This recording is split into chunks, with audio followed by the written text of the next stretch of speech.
I now invite Dr. Vijay Agarwal, the president of CAHO.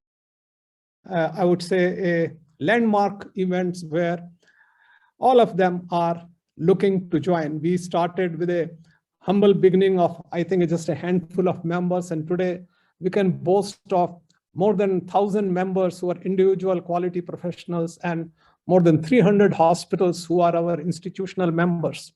Friends, I can only say that it's a red letter day for us today to start another journey, to start this program on antimicrobial stewardship.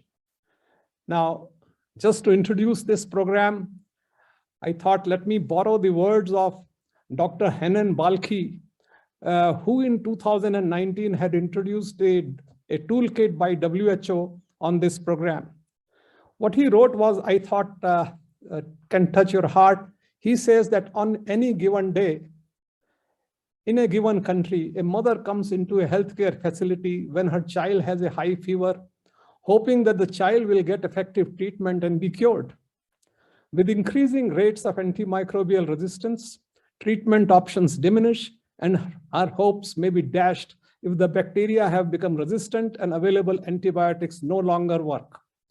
So like access to clean air and water and air, we have taken antibiotics for granted for too long.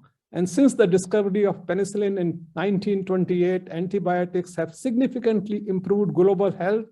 Indeed, they have become a cornerstone of modern medicine, including cancer chemotherapy and advanced surgical therapies. But at the same time, we must understand that the spread of the resistant bacteria, access to antibiotics remains a major issue in many parts of the world. Enough new antibiotics are not there on the horizon, and therefore this particular topic of bringing in or training people so that at least we can do something to stop this whole advancing resistance of the bacteria by a very, I would say, efficient antimicrobial stewardship program is the need of the hour. And therefore, I congratulate the developers of this course, with Dr. Shankar Sengupta in particular, who has been able to bring in an industry partner with Cepheid and has developed this program along with a team of our experts. Yeah, begin with the inaugural address. Over to you, Vijay sir. Good afternoon, one and all. It's indeed my proud privilege today. Looking back, we made a humble beginning of this organization in 2013 with a handful of the institutions with an aim to bring all the accredited hospitals together to enhance patient safety, quality, and accreditation in the country. But over a period of time, we realized, and we have grown today, that we have three verticals. One of the healthcare institutions, the CAHO diagnostic divisions, and the CAHO quality professionals, and all are converging and committed to safer patient care, strengthening quality, promoting accreditation, sharing best practices, creating benchmarks, and of course, collaborating with all the stakeholders. Over a period of time, I must say that probably CAHO has become more of an academic institution. Almost, I think, we may be called as a deemed university.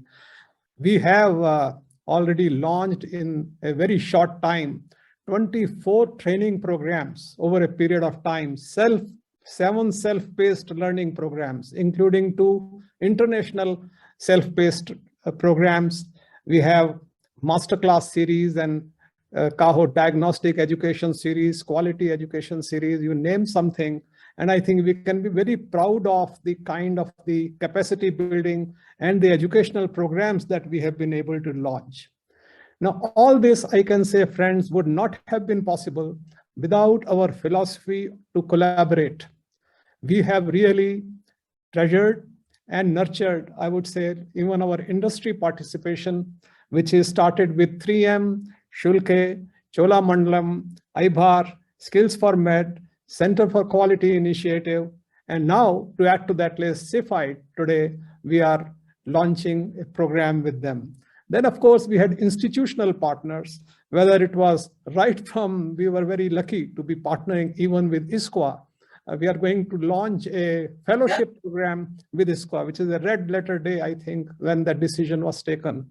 We have programs with ASQA, the Asian Society for Quality, with the Great Lakes Institute of Management, with Narsi Monji Institute of Management, with the Indian School of Business, with IIM Shillong, with JSS Mysore. I mean, I think that this is really, really very, very credible for any association to have.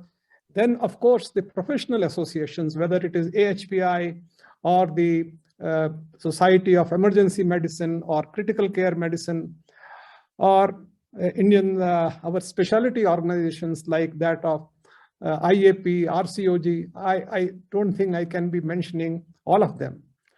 I can say that our philosophy of whenever we have started any training program, but what we have tried to do is to keep all the participants of any training program to be a part of a continuous quality learning by the induction of many webinars. We have conducted more than 100 webinars since 2016.